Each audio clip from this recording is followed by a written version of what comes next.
Тук, докато бях ученичка в селото, нямаше тази механизация, всичко беше с мотиката, с късмата. Значи царевица се копае, лоза се копае, жътва се жени с помощ към семейството, но достатъчно време, за да мога да се изживея щастливо детство.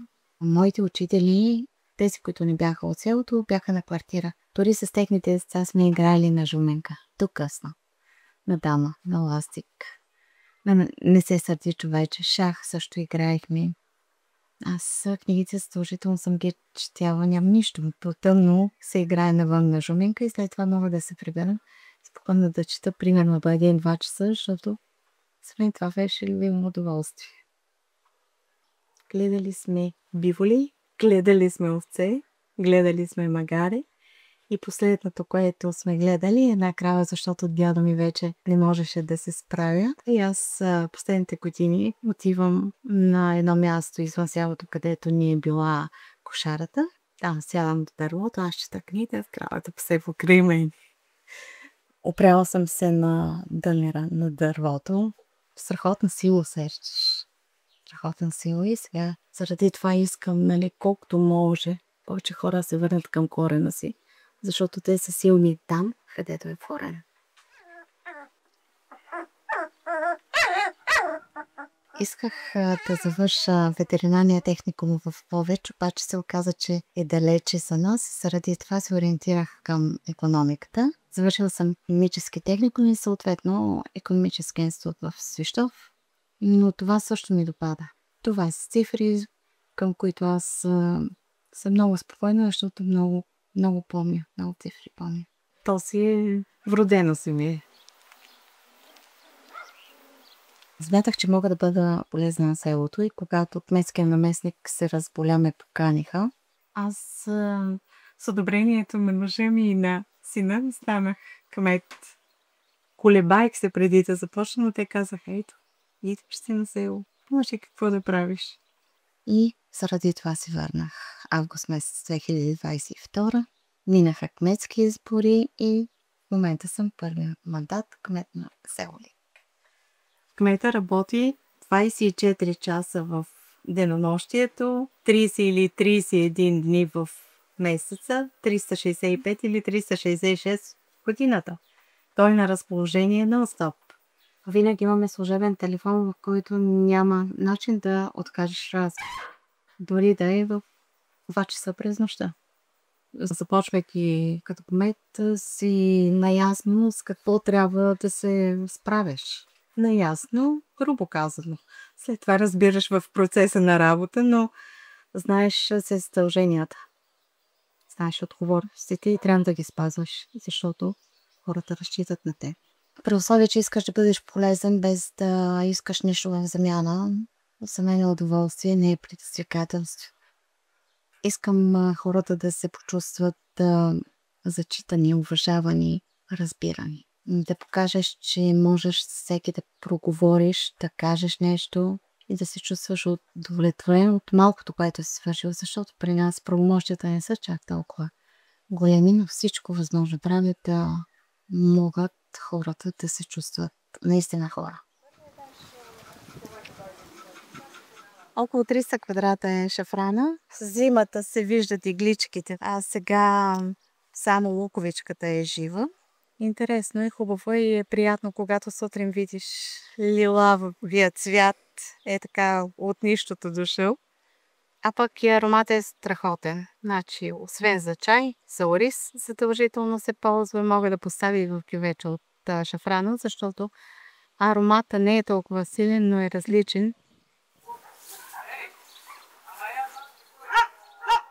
Значи селото е достигло с жители 1594 човека, докато сега са до 200 човека голямо село, което се издържало обикновено от земеделие и животновъдство.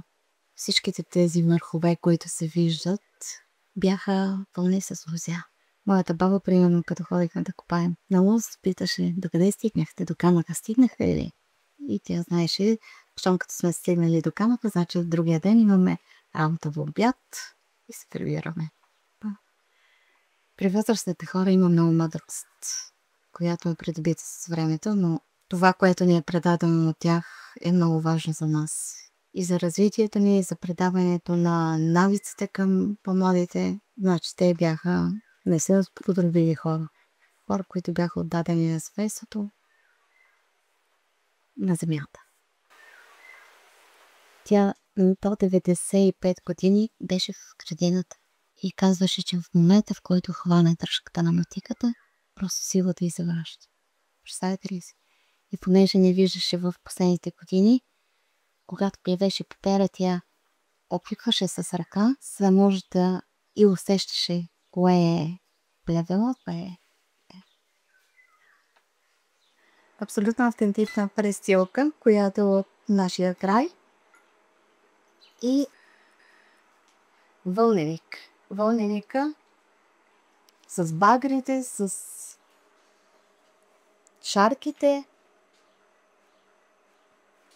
Това мое сет.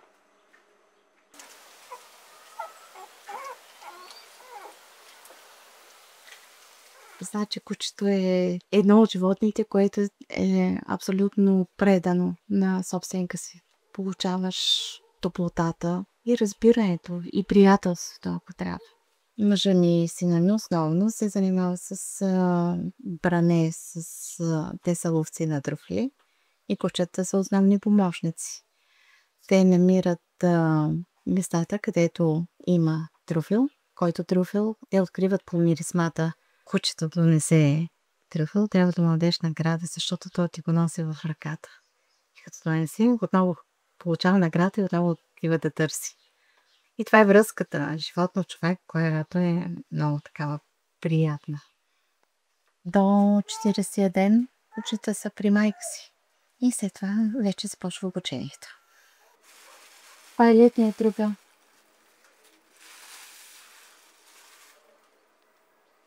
Когато трябва да се приготвя нещо с някаква храна с трюфел, задължително се измива с щетка с съби, защото по нея все още има остатък от пръст. И след това вече се настърпва и се поставя в храната, но без термична обработка. По принцип малките кучета бяха ето тук. Беше си им направила като гнезда. Не.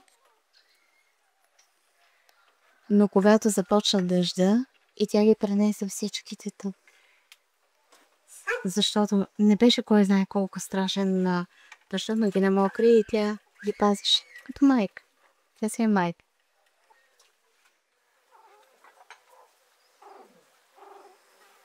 Имам страхотно родословно дърво на рода Пеловски, който всъщност са няколко клана.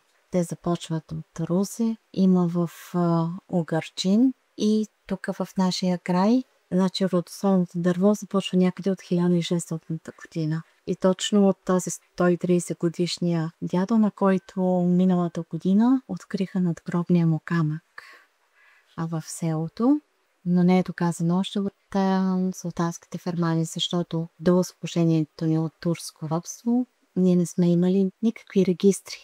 На моя дядо специално не мога да открия неговия баща, майката, да, но той явно е загинал много млад, когато не е имало такъв регистър и не може да открия неговия баща. А за мен е предизвикателство, защото знайки рода си, така можеш да си покажеш и историята.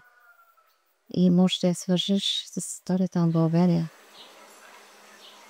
Когато среща някаква такава интересна история, винаги я споделям в семейството. Внуците са още малки, но пък задължително трябва да ги учим на тавтолюбие и уважение. Уважение към възрастните хора, защото те са хората, които са ни изградили като личности в момента.